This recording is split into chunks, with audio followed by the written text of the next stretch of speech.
الحمدللہ والصلاۃ علی نبی اما بعد. عزیز طالبات، معلمات، اسٹیج پر تشریف فرما حضرت مولانا شیخ مختار ندوی صاحب، مولانا ذاکر صاحب، میرے لیے یہ سب زیادہ خوشی اور مسرت کی بات ہے کہ میرے گاؤں میں الحمدللہ لڑکیوں کی تعلیم کے لیے ایک ادارہ قائم ہوا، اور یہ ادارہ اس وقت صرف اس گاؤں کا نہیں بلکہ ضلع اور بلاک کا نہیں بلکہ پورے صوبے کا ایک معیاری ادارہ قائم بن گیا ہے، اور ہر جگہ اس کی شہرت ہے. صرف سیتامڑھی نہیں بلکہ باہر سے، دور دراز علاقوں سے آپ سب کے والدین نے آپ سب کو یہاں پڑھنے کے لیے بھیجا ہے. تو میرے لیے خوشی اور مسرت کی بات ہے کہ میرے گاؤں میں اتنا شاندار بے مثال ادارہ قائم ہو گیا ہے، جس کے لیے میں دل کی گہرائیوں سے مبارکباد پیش کرنا چاہتا ہوں مولانا شیخ مختار ندوی صاحب دامت برکاتہم کو. کسی بھی گاؤں کی، محلہ اور علاقہ کی جو سب سے بے مثال اور عمدہ شناخت اور پہچان ہوتی ہے کسی ادارہ سے، کسی یونیورسٹی سے، جیسے علی گڑھ کو دنیا جانتی ہے تو وہاں ایک یونیورسٹی قائم ہے، علی گڑھ مسلم یونیورسٹی، اس وجہ سے وہاں علی گڑھ شہر کی کوئی پہچان نہیں. دیوبند کو دنیا بھر میں جانا جاتا ہے تو وہاں ایک دینی مدرسہ قائم ہوا تھا 1866 میں. اسی طرح لکھنؤ کو کئی اور چیزوں کی وجہ سے شہرت حاصل ہے، لیکن حالیہ دنوں میں اس کی شہرت کی سب سے بڑی وجہ ہے دارالعلوم ندوۃ العلماء. اسی طرح ہمارے علاقے میں کنواں کو لوگ وہاں ایک مدرسہ کی وجہ سے جانتے ہیں، بالا صاحب کو ایک مدرسے کی وجہ سے جانتے ہیں. رائے پور کو لوگ جانتے تھے کسی اور وجہ سے نہیں بھی جانتے تھے، کوئی معیاری ادارہ نہیں تھا، لیکن اب مولانا شیخ مختار ندوی صاحب نے یہاں ایک مثالی ادارہ قائم کیا، اور جس کی وجہ سے اب رائے پور کی ہر طرف ایک شناخت بنی ہے، ایک پوزیٹیو اس کی تصویر بنی ہے، امیج بنی ہے. تو یقیناً ہم تمام رائے پور کے لوگ بہت مشکور ہیں مولانا کی، اور میں کوشش کروں گا کہ رائے پور والے اس قدر کو جانیں، اس اہمیت کو جانیں اور اس کا احساس کریں کہ کتنی بڑی ان کو نعمت ملی ہے، ان کی بغیر کسی محنت کے، ان کے چاہے بغیر. اور جو لوگ اچھے دل کو ہوتے ہیں یقیناً ان کو ان چیزوں کا احساس ہوتا ہے. تو واقعی حضرت مولانا اپنے بڑا کام کیا، احسان کیا ہے رائے پور پر. عزیز طالبات، آپ سب یہاں علم دین سیکھ رہے ہیں، اور علم دین کے ساتھ ساتھ آپ جو بنیادی عصری تعلیم ہے وہ بھی سیکھ رہے ہیں، اور ایسا نصاب آپ کو دیا گیا ہے. اس لیے آپ کے کندھوں پر جو ذمہ داری ہے وہ پوری قوم کی ذمہ داری ہے، پوری ملت کی ذمہ داری ہے. آپ کو امت کے لیے ایک آئیڈیل ماں بننا ہے، ایک آئیڈیل بہن بننا ہے، ایک آئیڈیل بیوی بننا ہے. اور یہ سب اسی وقت آپ ثابت کر سکتی ہیں جب ابھی آپ محنت کے ساتھ پڑھیں گی، جب ابھی آپ محنت کے ساتھ درس گاہ میں بیٹھیں گے، جب ابھی آپ نخرے نہیں کریں گی، کلاس میں بیٹھتے وقت، پڑھتے وقت آپ ادھر ادھر نہیں کریں گے، بلکہ آپ کو احساس ہوگا کہ ہمیں ایک آئیڈیل خاتون بننا ہے. تو آپ کے ذریعے ہماری امت میں، ہماری قوم میں، ہمارے خطہ میں ایک انقلاب برپا ہوگا. ہمارے معاشرے میں یہ میسج دینے کی کوشش کی گئی کہ تمام کام مردوں کی ہے، لڑکوں کی ہے، لڑکیوں کے سر پر کوئی ذمہ داری نہیں. ایسا بالکل بھی نہیں ہے. جتنا بڑا بڑا کام مردوں نے کیا ہے ویسا ہی بڑا بڑا اور تاریخی کارنامہ عورتوں نے بھی کیا ہے. اور اسلام نے ہر شعبہ میں عورتوں کو کہا ہے آگے بڑھنے کے لیے، کام کرنے کے لیے، اور آپ اس کام کو اسی وقت انجام دے سکتی ہیں جب آپ کے پاس علم ہوگا، آپ کی تربیت اچھے ماحول میں ہوگی، آپ کی فکر اچھی ہوگی، اسی وقت آپ کام کر سکتی ہیں. آپ سب نے حضرت اماں خدیجہ رضی اللہ تعالیٰ عنہ کا نام سنا ہوگا. آپ حضور پاک صلی اللہ علیہ وسلم کی پہلی وائف تھی، ان کی پہلی اہلیہ تھی، اور وہ بہت بڑی بزنس وومن تھی، وہ تجارت کرتی تھی. آپ صلی اللہ علیہ وسلم نے ان سے شادی کرنے کے بعد ان کو تجارت کرنے سے، بزنس کرنے سے نہیں روکا. اس کا مطلب ہے کہ آپ ایک خاتون ہیں، ایک لڑکی ہیں، تو آپ کو تجارت بھی کرنا ہے. یہ اسلام کہتا ہے، یہ شریعت کہتی ہے، یہ حضور پاک صلی اللہ علیہ وسلم کی سیرت کہتی ہے، یہ حضرت خدیجہ رضی اللہ تعالیٰ عنہ کی زندگی کہتی ہے. اور آپ تجارت میں، معیشت میں اسی وقت کامیاب ہو سکتے ہیں جب آپ کے پاس اچھا علم ہوگا، جب آپ کے پاس تجربہ ہوگا، جب آپ کو قرآن کا علم ہوگا، جب آپ کو حدیث کا علم ہوگا، جب آپ کو تاریخ کا علم ہوگا، اور پھر جو آج کی معیشت کا علم ہے، جو عصری علوم ہے، اس کا جب آپ کو علم ہوگا، تبھی آپ تجارت میں کامیاب ہو سکتی ہیں۔ اور تجارت ضرورت ہے۔ جب ہماری معیشت بہتر ہوگی، ہمارے پاس پیسے آئیں گے، تو ہماری قوم کا بھلا ہوگا، ہماری ملت کا بھلا ہوگا، ہمارے سماج کا بھلا ہوگا۔ آپ کے پیسوں کی وجہ سے اگر آپ کے اڑوس پڑوس میں کوئی بچہ ہے، ذہین ہے، پڑھنا چاہتا ہے، پیسہ نہیں ہے، تو آپ کے ذریعے اس کی تعلیم مکمل ہوگی، پھر وہ آگے بڑھے گا، قوم کی ترقی ہوگی، ملت کی ترقی ہوگی۔ اس جیسے 10 ادارے قائم ہوں گے، 10 مدرسے چلیں گے، اور یہ سب کب ہوگا؟ جب آپ بزنس میں مہارت حاصل کریں گے۔ اس لیے آپ کا پڑھنا بے حد ضروری ہے۔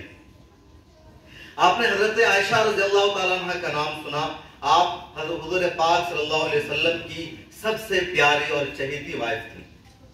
سب سے زیادہ حدیث، بے شمار حدیث جو خواتین کے تعلق سے ہے، وہ حضرت عائشہ رضی اللہ تعالیٰ عنہ سے مروی ہے۔ ان کو معلمہ کہا جاتا ہے۔ وہ نہیں ہوتی تو خواتین کے بہت سارے علوم کا پتہ نہیں چل پاتا۔ یہ سب کیوں ہوا؟ کیونکہ انہوں نے حضور کریم صلی اللہ علیہ وسلم سے سیکھا۔ اس لیے آپ سب کو آئیڈیل بنانا ہے حضرت اماں عائشہ رضی اللہ تعالی عنہا کا۔ ہمارے ہاں بہت زیادہ جو خواتین ہیں وہ میڈیکل کے شعبے میں جاتی ہیں، وہ نرس بنتی ہیں۔ کہا جاتا ہے کہ جب ایک خاتون ڈاکٹر بنتی ہے تو اس کا اچھا اثر ہوتا ہے، ہاسپٹل میں اس کو بہت زیادہ اہمیت دی جاتی ہے، اور یہ کوئی آج کے دور کی بات نہیں ہے۔ جب حضور صلی اللہ علیہ وسلم کے زمانے میں جنگ ہوتی تھی تو مردوں کے ساتھ خواتین بھی جاتی تھی۔ مردوں کی ذمہ داری ہوتی تھی جنگ لڑنا، جہاد کرنا، اور جو خواتین ہوتی تھی ان کی ذمہ داری ہوتی تھی زخمی مجاہدین کو، زخمی فوجیوں کو ادھر لانا، ان کی مرہم پٹی کرنا، ان کا علاج کرنا۔ تو یہ حضور کے دور سے شامل ہے۔ وہی کام آج کے نرسنگ ہوم میں کیا جاتا ہے، وہی کام نرس کرتی ہے، وہی کام میڈیکل اسپتال میں اور ڈاکٹروں کے ذریعے کیا جاتا ہے۔ تو یہ ہماری شریعت کہتی ہے، ہمارا مذہب کہتا ہے، ہمارا اسلام کہتا ہے، اور یہ تمام کام آپ اسی وقت کر سکتی ہیں جب آپ کو اچھی تعلیم ملے گی۔ آج کے دور میں ڈاکٹروں کی کمی نہیں ہے، ہر شعبے میں خواتین بھی موجود ہیں، لڑکیاں بھی موجود ہیں، لیکن آپ پر ذمہ داری زیادہ اس لیے ہے کہ آپ دینی ماحول سے نکل کر جائیں گے تو آپ کی جو تربیت ہے وہ آپ کی تربیت اسلامی ہوگی، جو آپ کی فکر ہے وہ فکر آپ کی اسلامی ہوگی۔ ورنہ خواتین کی آج کمی نہیں ہے، بڑے بڑے ڈاکٹر خواتین ہیں، بڑے بڑے معلمہ خواتین ہیں، بڑے بڑے بزنس وومن خواتین ہیں، لیکن آپ جب یہاں سے نکل کر جائیں گے تو آپ خواہ مدرسے میں پڑھائیں، یا آپ خواہ ہاسپٹل میں کام کریں، یا آپ کسی اور شعبے میں جائیں، یا بخاری شریف پڑھائیں، قرآن کریم کی تفسیر کریں، لیکن اس ماحول سے آپ جائیں گی تو آپ کی جو فکر ہے، آپ کی جو تربیت ہے وہ اسلامی ماحول میں کی گئی ہے، جس کا پورے سماج پر اثر پڑے گا اور ایک انقلابی معاشرہ وجود میں آئے گا۔ ویسے تو ایک خاتون کے بارے میں یہی کہا گیا ہے کہ جو خاتون ہے وہ معاشرے میں انقلاب برپا کرتی ہے، کیونکہ وہ بچے کو جنم دیتی ہے اور بچے کی تربیت کا پہلا فریضہ ماں انجام دیتی ہے۔ لیکن آپ جیسے خواتین جب معاشرے میں جائیں گی تو صرف اپنے بچے کی فکر نہیں ہوگی، بلکہ پورے سماج، پوری فیملی اور پورے علاقہ کی فکر ہوگی، اور ہر شعبہ میں ترقی ہوگی، ہمارا معاشرہ بے مثال بنے گا۔ اس لیے میں چاہتا ہوں کہ آپ سب محنت کے ساتھ پڑھیں۔ میں میڈیا میں ہوں، جیسا کہ مولانا نے بتایا، صحافت میں لڑکیوں کی کمی نہیں ہے، بے شمار لڑکیاں میڈیا کے شعبے میں کام کرتی ہیں، لیکن ان لڑکیوں کے کام کرنے کی وجہ سے آدھے مسئلے تو حل ہو جاتے ہیں، آدھے مسئلے حل نہیں ہوتے، کیونکہ ان کو شریعت کا علم نہیں، ان کو قرآن کا علم نہیں، ان کو تاریخ کا علم نہیں، ان کو حدیث کا علم نہیں۔ تو جو پولیٹیکل مسئلے ہیں ان پر تو ان کی رپورٹنگ ہو جاتی ہے، جو کچھ سماجی مسئلے ہیں ان کا تو ان کو علم رہتا ہے، لیکن اسلام کی کیا تعلیم ہے، شریعت کی کیا تعلیم ہے، اس کا ان کو علم نہیں، جس کی وجہ سے وہ آدھی ادھوری باتیں کرتی ہیں یا پھر غلط معلومات دی جاتی ہے، اور ہمیں لگتا ہے کہ اسلام کے خلاف نیگیٹو پروپیگنڈا کیا جا رہا ہے، اسلام کی غلط امیج پیش کی جا رہی ہے۔ لیکن جب آپ جیسی لڑکیاں محنت کے ساتھ پڑھیں گی، آپ آگے بڑھیں گے، تو آپ کی وجہ سے اچھی جرنلسٹ ہمیں ملیں گی، اچھی صحافیاں ملیں گی، اور پھر اچھی خبریں لوگوں تک پہنچے گی۔ اس لیے آپ کا محنت کے ساتھ پڑھنا بے حد ضروری ہے۔ دنیا کے جس شعبوں کو اٹھائیے، جس سیکٹر کو اٹھائیے، ہر جگہ آپ کی ضرورت ہے. آپ کی وجہ سے ایک اچھی امیج بنے گی، کیونکہ آپ کو معاشرے میں انقلاب برپا کرنا ہے. آج کے دور میں بہت زیادہ حجاب کو لے کر کے، اسکارف کو لے کر کے، برقع کو لے کر کے سوال اٹھایا جاتا ہے، اس پر اعتراض کیا جاتا ہے. کہا جاتا ہے کہ برقع پہننے والی لڑکیاں کامیاب نہیں ہوتی، حجاب پہننے والی لڑکیاں کامیاب نہیں ہوتی. لیکن آپ کو اسی حجاب میں تعلیم حاصل کر کے پوری دنیا میں ایک ریکارڈ قائم کرنا ہے اور ایک میسج دینا ہے کہ حجاب والی لڑکیاں بھی پائلٹ بن سکتی ہے، آسمانوں پر کمندے ڈال سکتی ہے، سائنٹسٹ بن سکتی ہے، ٹاپر بن سکتی ہے. اور یہ سب کچھ ہو رہا ہے. ابھی آپ نے سنا ہوگا اتر پردیش کے اجودھیا کے رہنے والی مشکات نے پورے اتر پردیش کے 12ویں میں سیکنڈ ٹاپ کیا، اور وہ حجاب پہنتی ہے. وہ ایک مدرسہ سے اس نے تعلیم حاصل کیا تھا، ایک مولانا کی وہ بیٹی ہے. تو آپ کو اس دنیا کو جواب دینا ہے جو یہ کہہ کر کے مسلمانوں کی امیج خراب کرتے ہیں کہ حجاب پہننے والوں کے پاس ذہانت نہیں ہوتی، فطانت نہیں ہوتی، ان کے پاس عقل نہیں ہوتی، وہ لوگ پیچھے رہ جاتے ہیں. ابھی کرناٹک کی جس لڑکی نے ٹاپ کیا ہے وہ بھی حجاب کرتی تھی، اور دسیوں ایسی مثالیں موجود ہیں. اب تو حجاب پہننے والی پائلٹ تک بن گئی ہے، سائنٹسٹ بن گئی ہے، میڈیا کے شعبے میں آ گئی ہے، ڈاکٹرز بن رہی ہے.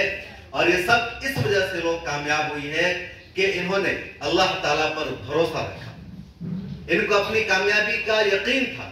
یہ دنیا کے پیرو پیگنڈے سے متاثر نہیں ہوئی کہ حجاب کرتی ہیں تو ان کو یہاں داخلہ نہیں ملے گا، ان کو کامیابی نہیں ملے گی، یہ پیچھے رہ جائیں گی، ان کی وجہ سے سماج نفرت کرے گا. بلکہ ان سے زیادہ ان لڑکیوں کی عزت کی جاتی ہے جو باپردہ رہتی ہے، جو شریعت پر عمل کرتی ہیں، اور پھر وہ دنیا کے کسی اور شعبے میں جا کر کے ایک مقام پیدا کرتی ہے. تو آپ سب کو بہت محنت کے ساتھ پڑھنی ہے، یہ سوچ کر کے کہ آپ کے کندھوں پر ملت کی ذمہ داری ہے. اسلام میں مرد و خواتین دونوں کو علم حاصل کرنے کا حکم دیا گیا ہے. بہت مشہور حدیث ہے، طلب العلم فریضۃ علی کل مسلم، کہ ہر مسلمان خواہ وہ مرد ہو یا عورت ہو اس پر علم کا حصول فرض ہے. اسی طرح کہا گیا اطلب العلم ولو کان بالسین، کہ تم علم حاصل کرو خواہ تمہیں اس کے لیے چین تک کا سفر کیوں نہ کرنا پڑے. قرآن کریم کی جو پہلی آیت ہے اقرأ بسم ربک الذی خلق خلق الانسان من علق، کہ تم پڑھو اپنے رب کے نام سے. تو علم کی فضیلت ہر جگہ بیان کی گئی ہے. علم حاصل کرنا ضروری ہے. ایک زمانے تک مسلمانوں کی یہ شبیہ بنا دی گئی کہ یہ جاہل ہوتے ہیں، ناقادہ ہوتے ہیں، پڑھتے نہیں ہیں. پھر ایک دور آیا جب مسلمان لڑکیوں کو دینی تعلیم سے دور رکھا گیا. اسکول کا ایک بہت سوال کیا گیا کہ صرف اسکول میں پڑھنے والے ہی کامیاب ہوتے ہیں، مدرسوں میں پڑھنے والے کامیاب نہیں ہوتے ہیں. لیکن آپ سب کو یہاں پڑھ کر بتانا ہے کہ جو کامیابی مدرسے میں پڑھنے والے انجام دیتے ہیں وہ اسکول والے انجام نہیں دیتے ہیں. کیونکہ اسکول میں جس تعلیم کا آغاز ہوتا ہے وہاں شروع سے سکھایا جاتا ہے علم حاصل کرنے کا مقصد ہے پیسہ کمانا، روزگار حاصل کرنا. آپ کسی بھی بڑے سے بڑے اسکول میں پڑھنے والے سے پوچھیں، خواہ وہ ٹیچر ہو، اسٹوڈنٹ ہو، پروفیسر ہو، لیکچرر ہو یا موٹیویشنل اسپیکر ہو، وہ سب آتے ہیں اور بتاتے ہیں علم حاصل کرنے کا مقصد ہے پیسہ کمانا.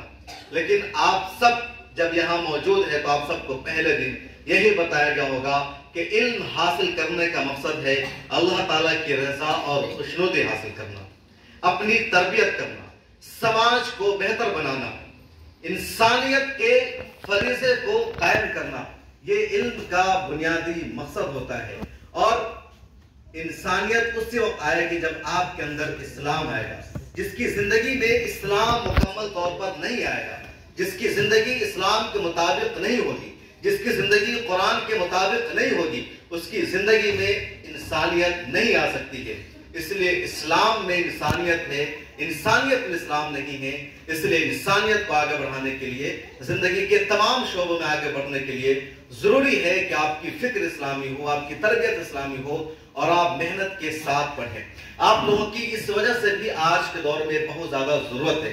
کس وقت بہت زیادہ ضرورت محسوس ہو رہی ہے کہ جو مسلمان خواتین ہیں، جو ہماری ماں اور بہنیں ہیں، جو ضعیف ہیں، جو ڈھیر عمر کی ہیں، ان سب کی رہنمائی کی جائے، ان سب کی تربیت کی جائے کہ گھر میں ان کو کیسے رہنا ہے، اپنی بیٹیوں کے ساتھ کیسا برتاؤ کرنا ہے، اپنی بہو کے ساتھ کیسا رویہ اپنانا ہے، اپنے گھر کے ماحول کو کس طرح انجام دینا ہے۔ ہمارے معاشرے کا یہ حال ہو گیا ہے، جو پرانی روایت چلی آ رہی ہے کہ بہو گھر میں آتی ہے تو ماں جو ساتھ رہتی ہے سمجھتی ہے کہ بہو ہماری غلام ہے، ہمارے اشاروں پر چلے گی، ہمارا حکم ہوگا تو کہیں جائے گی، نہیں تو کہیں نہیں جا سکتی ہے۔ ہم جب چاہیں اسے ماں سے ملنے کی اجازت دیں، اگر ہم نہیں چاہیں تو کبھی ماں سے نہیں مل سکتی ہے۔ ہم چاہیں تو اپنے شوہر کے ساتھ رہ سکتی ہے، نہیں چاہیں تو اپنے شوہر کے ساتھ نہیں رہ سکتی ہے۔ یہ ساری چیزیں اسلامی اقدار کے خلاف ہے، مذہب کے خلاف ہے، شریعت کے خلاف ہے، اور وہ لوگ کس سے سمجھیں گے؟ جب آپ یہاں سے پڑھ کر جائیں گے، آپ اپنی ماں کو شریعت بتائیں گے، اپنے سماج اور اڑوس پڑوس کے خواتین کو بتائیں گے کہ اسلام کی تعلیم یہ ہے، شریعت کی تعلیم یہ ہے، قرآن یہ کہتا ہے، حضور نے ایسا کہا ہے، تب ان کو باتیں سمجھ میں آئے گی۔ اس لیے ان کو بھی سمجھانے کی ضرورت ہے، اور وہ آپ کے ذریعے سمجھیں گے۔ آپ کو قرآن کریم کی تفسیر کرنی ہے، حدیث کی تشریح کرنی ہے، اسلامی علوم بتانے ہیں، حضور پاک صلی اللہ علیہ وسلم کی سیرت ان کو بتانا ہے، اما عائشہ کی، حضرت خدیجہ کی، حضرت فاطمہ کی، اور جو ہماری آئیڈیل خواتین ان سب کی شریعت ان کو بتانی ہے۔ اور جب آپ بتائیں گے تب یہ معاشرہ بہتر ہوگا۔ جو دسیوں برائیاں ہمارے سماج میں پائی جاتی ہے وہ آپ کے ذریعے سے دور ہوں گی۔ اس لیے بھی آپ سب کو پڑھنا ہے، آگے بڑھنا ہے، اور زندگی کے تمام شعبے میں آپ کو قدم رکھنا ہے۔ تو مجھے امید ہے کہ آپ سب محنت کے ساتھ پڑھیں گے، اپنی تعلیم اسی طرح جاری رکھیں گی، اور آپ کی وجہ سے ہزاروں لوگوں کی زندگی بہتر بنے گی۔ میں دعا گو ہوں کہ اس مدرسے کے لیے اور زیادہ سے زیادہ ثواب پیدا ہو کہ آج 250 لڑکیاں موجود ہے، آئندہ دنوں میں 500 لڑکیاں یہاں تک پڑھے، آگے بڑھے، یہ مدرسے کے ساتھ ایک کالج بھی بنے، ہر طرح کی تعلیم کا انتظام ہو جائے، اور زیادہ سے زیادہ امت کا فائدہ ہو، زیادہ سے زیادہ امت کی لڑکیوں کو اس طرح کے ماحول میں تعلیم حاصل کرنے کا موقع ملے۔ تو میں ایک مرتبہ پھر آپ تمام عزیز طالبات کو مبارکباد پیش کرتا ہوں کہ آپ سب کے والدین نے آپ کی تعلیم کے لیے اس ادارے کا انتخاب کیا، اور آپ سب یہاں تعلیم حاصل کر رہی ہیں۔ حضرت مولانا مبارکباد کا حقدار ہے کہ انہوں نے اتنا بہترین مثالی ادارہ قائم کیا، اور ساتھ میں شکر گزار ہوں کہ مجھے یہاں آنے کا، آپ سب سے بات کرنے کا موقع ملا۔ اللہ تعالی ہم سبھی کو کہنے سننے سے زیادہ عمل صالح کی توفیق عطا فرمائے۔ ربنا تقبل منا انک انت السمیع العلیم۔